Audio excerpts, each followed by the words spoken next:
Everywhere, GBS.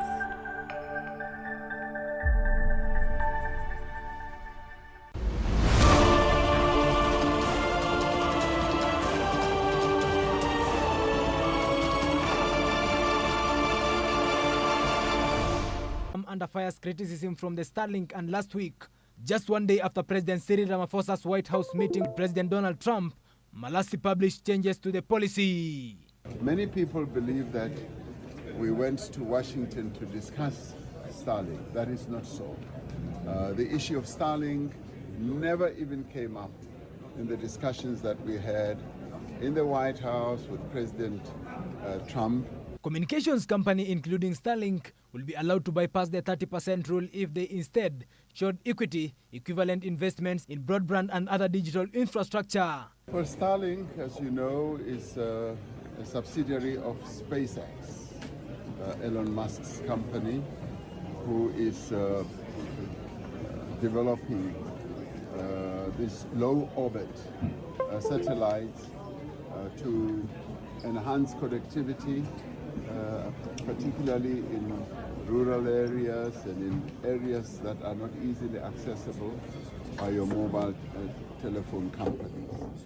So that is the business model that he has put up. Malassi stated to the lawmakers, adding that the work on the policy direction started around September and was not prompted by the recent meetings between Trump and Ramaphosa. People need to sit down around a table and talk about them. And this is precisely what we would also like to talk about, including, of course, trade matters, investment matters. So the issues that concern you as the United States. Those are all recent. Those are all deaths. Yeah, in many ways, I mean, one should say you are a partner of South Africa. Stakeholders, industry players and public have been given 30 days to send their submissions and provide comments before the framework is finalized. South African-born Elon Musk has repeatedly denounced the black ownership laws and said he can't get a license in the country because he is a white. It's improper for there to be racist laws in South Africa. The whole idea with what Nelson Mandela, who was a great man, proposed was that all races should be on an equal footing in South Africa. That's the right thing to do, not to replace one set of racist laws with another set of racist laws, which is utterly wrong and improper. So that's the deal, that all races should be treated equally, and there should be no preference given to one or the other. Whereas there are now 140 laws in South Africa that give that basically give strong preference to if you're a black South African, and not otherwise. And so now I'm in this absurd situation where I was born in South Africa but cannot get a license to operate in Starlink because I'm not black. Davis Karani for GBS News.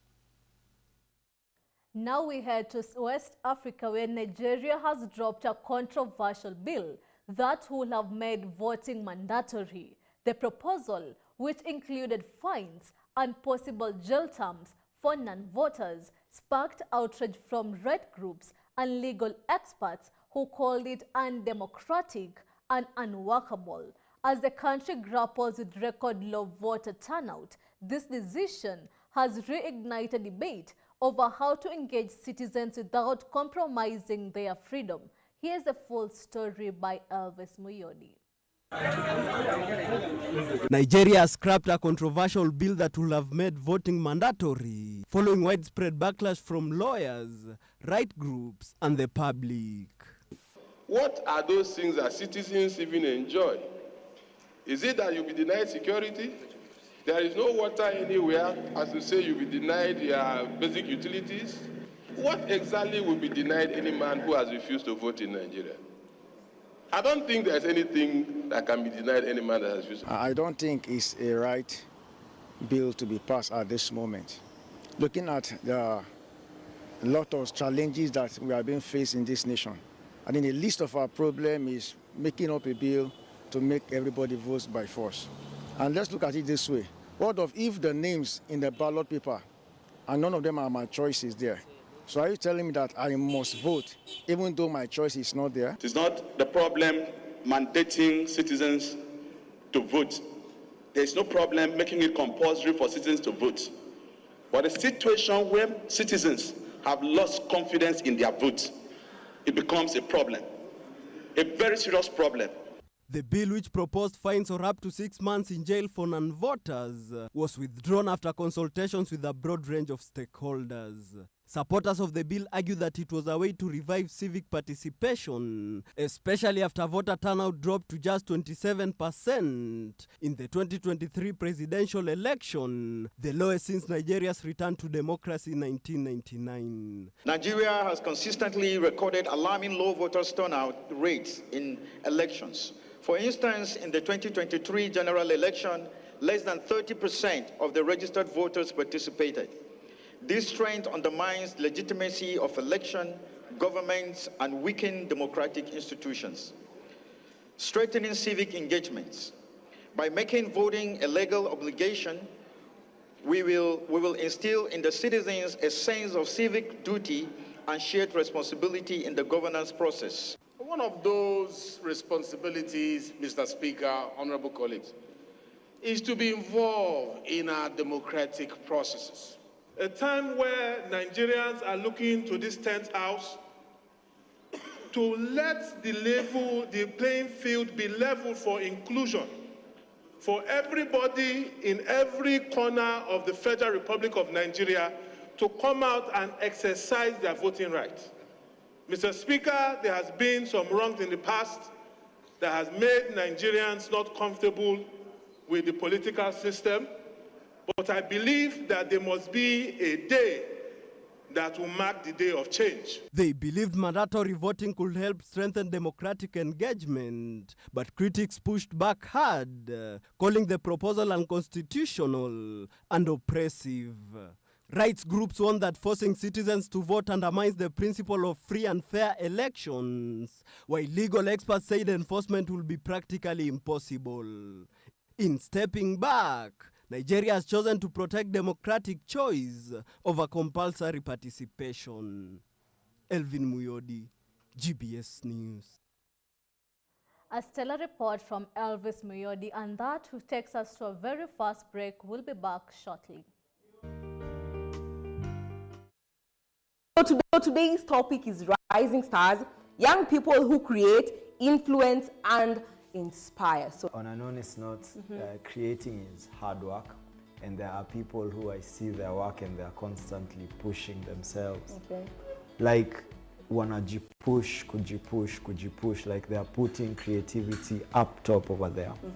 I think no one also prepares you for the fact that the better you become. The networking is also very good. You see, there are people who have passion for, you know, videography, creating videos, editing. There are people passionate about that. If you are someone who talks and you meet people and you love people, you'll definitely meet someone who's just waiting to shoot you. But also in terms of what I put out, it goes back to what are your values. What are your values, what are your beliefs? So as much as this is trending, yes, that is trending, does it align with your values? Does it align with your beliefs? You can be a star without the star position. Si lazima ukue hapo mbele ya watu. Si lazima wewe ndo ukue star, ndo ukue star. Hata ukiwa hapa chini, wewe bado ni star. And as she has said, discipline is a big thing.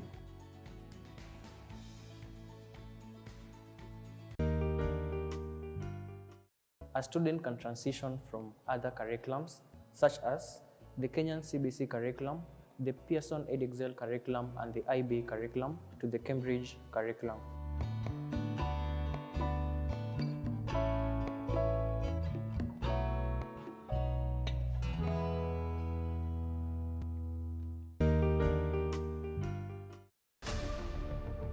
Anza wiki yako kwa njia sahihi kwa GBS Jumatatu. Niko nawe hadi midai ya saa 4 asubuhi. Kwanza niseme asante kwa kuzidi kufuatilia na kutazama vipindi vyetu ambavyo huwa tunakuandalia hapa ndani ya GBS TV Jumatatu. People are now seeing the money that have been given to church as a bribe. Jiunge nasi kila Jumatatu asubuhi kuanzia saa 1:30. Nimesikia maneno ya kufanya hesabu hapo ya vile ambavyo muungano zitakuwa. Ruto is going to fail whether with Raila or without Raila.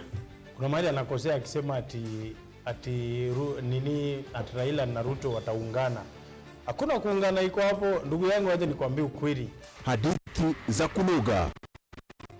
Ukiangalia Wakenya, wananchi wa Kenya, pia hao maisha yao imedhulumiwa kwa kuongezwa kwa taxes, ziko very high taxes. So the statement by Rigathi Gachagua is just statement ya kumcheck that we can see you you can see between the lines. Na mazungumzo yenye nguvu ya kukuletea utulivu kwa wiki yako. Ati Raila ataingia UDA hapo sababu nasema hivi mheshimiwa, ikiwa Raila itakuwa, mimi naona itakuwa hadi saa 4 za asubuhi kwa majadiliano ya kusisimua. Mheshimiwa Rais William Samoei Ruto ajue ya kwamba sasa yeye ni president wa Kenya. Sio mambo ya kufanyia wana Kenya mzaa, kupoteza biashara kwa siku moja katika CPD. Nafikiria ni jambo ambalo ni rahisi. Usikose, ingia kwenye GPS TV. Anza Jumatatu yako kwa kusudi. If the government does not spend, my brother, hakuna maendeleo inaonekana, hakuna barabara zinatengenezwa, hakuna dawa kwa hospitali, my friend, economies will not grow. Tuonane panapo majaliwa yake Mwenyezi Mungu. GPS Jumatatu, palipo mjadala wa leo na mwelekeo wa kesho. Everywhere GBS. Welcome back to the bulletin. Now we head to East Africa, where in a landmark move set to reshape diplomatic and trade ties, Prime Cabinet Secretary Musalia Mudavadi met with Moroccan Prime Minister Aziz in a high-level engagement aimed at deepening cooperation across key sectors. From prioritizing Kenyan tea and coffee exports to launching Kenya's first embassy in Rabat, the renewed partnership marks a significant diplomatic reset between the two nations following decades of strained relations. Here's the full report. Kenya's Prime Cabinet Secretary and Cabinet Secretary for Foreign and Diaspora Affairs, Musalia Mudavadi, held a high-level meeting with Morocco's Prime Minister and Head of Government, His Excellency Aziz. The two leaders engaged in strategic discussions aimed at deepening cooperation in key sectors from tourism and agriculture to trade, industry, and education. In a show of goodwill, the Prime Minister pledged to prioritize the importation of Kenyan tea and coffee, a major step towards creating balanced trade between the two nations. The leaders also agreed to initiate immediate bilateral engagements to unlock Morocco's full market potential for Kenya's products and expertise. The diplomatic momentum comes as Kenya officially inaugurated its very first embassy in Rabat, Morocco, a historic milestone nearly 6 decades after diplomatic relations were first established in 1965. هذه الزيارة ماشي زيارة عادية، هذه الزيارة عندها واحد طابع خاص. أولاً لأن هذه الزيارة كتجي وحنا كنحتفلوا تقريباً ب 60 سنة من إقامة العلاقات الدبلوماسية بين المغرب وكينيا، افتتاح سفارة كينيا في الرباط، واللي غادي تشكل واحد المنعطف أساسي في علاقاتنا الثنائية، لأن هذه السفارة هذه غتمكننا باش نحققوا المتابعة الضرورية لكل مشاريع وعلاقات التعاون بين البلدين، واللي غتشتغل مع سفارة المغرب في نيروبي كأداتين وقناتين مهمتين للتعاون بين البلدين. The inauguration signals a major diplomatic reset following years of tension rooted in Kenya's previous stance on the Western Sahara conflict.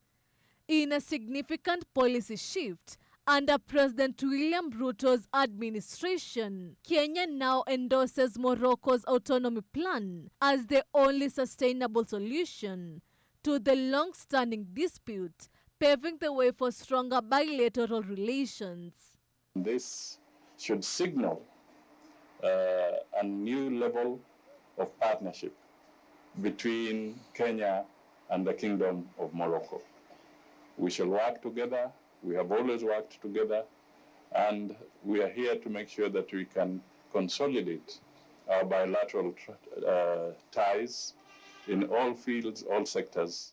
To cement this new direction, the two governments signed 5 memorandums of understanding covering areas such as housing and urban development, youth affairs, diplomatic training, trade promotion, and public service capacity building. العلاقات الدبلوماسية عندنا إطار قانوني ضعيف جدا، ما كيفوتش يمكن 9 ولا 10 ديال الاتفاقيات فقط. اليوم فقط سنينا وقعنا على 5 آخرين، واتفقنا على أن 3 ولا 4 آخرين غيكونوا واجدين، اللي جعل الإطار القانوني للعلاقة إطار محفز للعلاقة الاقتصادية، محفز للعلاقات الإنسانية والثقافية بين البلدين. Kenya's first ambassador to Morocco, Jessica Muthoni Gakinya, appointed in March 2024, was present at the ceremony alongside long-serving Honorary Consul Ali, who has maintained diplomatic bridges in Casablanca for years. Moving forward to the Middle East, thousands of Palestinians on Tuesday rushed an aid distribution site in Gaza operated by a foundation backed by the United States and Israel, with desperation for food overcoming concerns about biometric and other checks Israel said it will deploy. The Gaza Humanitarian Foundation has distributed about 8,000 food boxes, equivalent to 462,000 meals, after an 11-week Israeli blockade of the war-devastated enclave.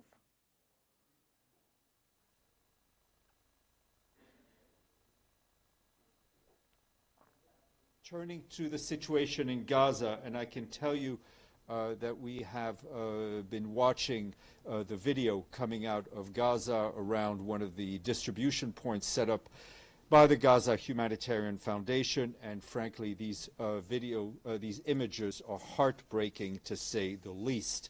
As the Secretary General noted last week, we and our partners have a detailed, principled, operationally sound plan supported by member states to get aid to desperate population. We continue to stress that a meaningful scale-up of humanitarian operations is essential to stave off famine and meet the needs of all civilians wherever. Moving forward to the royal family, on the second day and final day of the 2-day historic visit to Canada, the British monarch had a busy day in Ottawa, the capital city of Canada. King Charles III, alongside Queen Camilla, laid a wreath at the National War Memorial in Ottawa, after which he presided over the opening of the 45th session of the Canadian Parliament.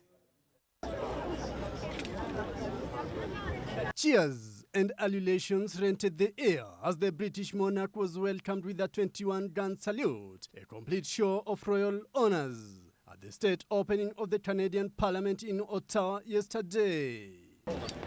Thank you very much for coming. King Charles responded by a royal salute and stood for the national anthem.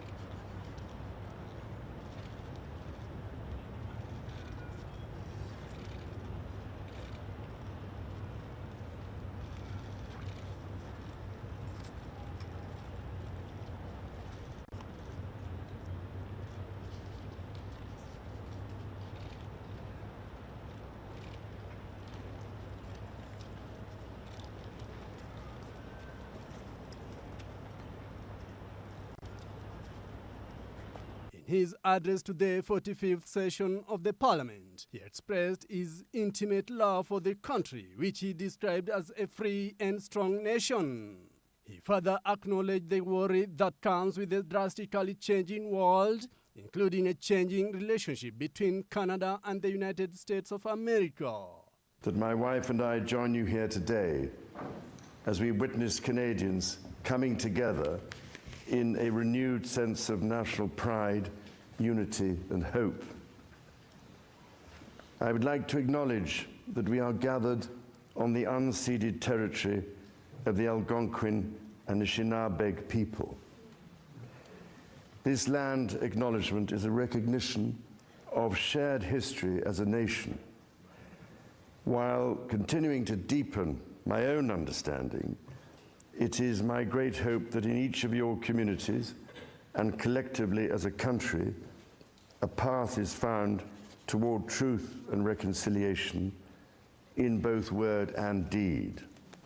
As I've said before, every time I come to Canada, a little more of Canada seeps into my bloodstream, and from there straight to my heart. King Charles further pointed to the government's plans to building a strong economy that serves everyone, thus an egalitarian society. As the anthem reminds us, the true North is indeed strong and free.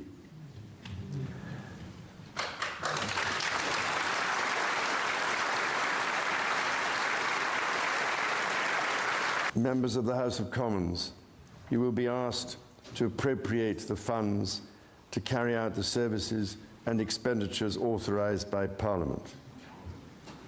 May you honour the profound trust bestowed upon you by Canadians. And may God bless and guide you in all your duties.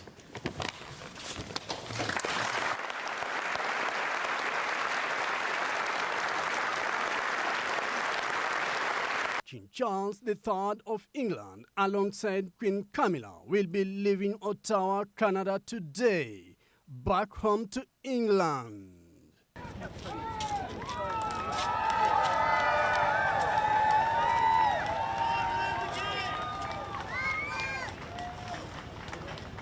Victor Udin, the ambassador. Now move on to the sports news, where Inter Milan is back on the training pitch, preparing for the biggest match of the season, the UEFA Champions League final against Paris Saint-Germain. The Italian side is hoping to win their fourth Champions League title this Saturday, while PSG is aiming to lift the trophy for the first time in their history. After a tough season that saw Inter lose the Serie A title to Napoli by just 1 point and get knocked out of the Italian Cup by AC Milan, the Champions League offers a chance for redemption. Striker's Marcus says the team is focused and ready, and he isn't surprised to see a strong PSG side in the final. There's also added pressure on coach Simon, with rumors linking him to a move to Saudi Arabia rather. A Champions League win could be the perfect way to end his 4-year journey with the club. Defender Denzel says the team believes in themselves rather, and knows the fans are behind them all the way. What to do to complete the mission is work hard, put everything on the pitch what we have. Until now it's a season with ups and downs, great ups, great downs. So we have to put everything on the pitch, and that's what the fans can expect from us and what we will do on the pitch. And this is the moment for Inter, and I believe in it, and I know that they will support us with everything they have, and we will do everything we have to do to win the game. Non, le Scudetto s'est passé. Scudetto is already in the past. Napoli are the champions. Congratulations to them. Now we have a very clear goal, which is Saturday's final. And secondly, to see PSG in the final does not surprise me. I know they have a great coach, great players, a clear game philosophy, and they have proven that they are one of the best teams in Europe today. La meilleure équipe d'Europe aujourd'hui.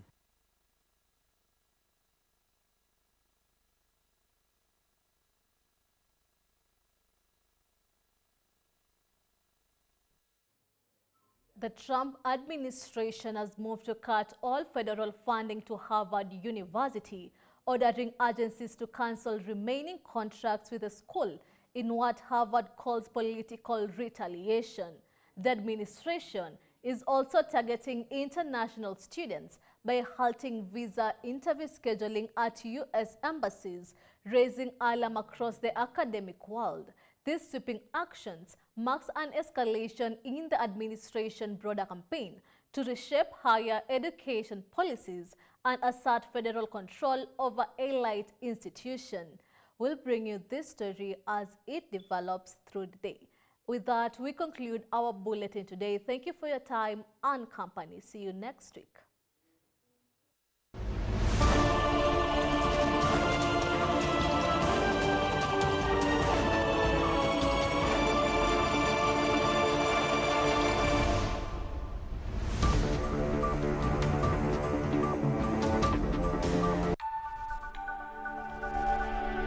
Everywhere, GBS.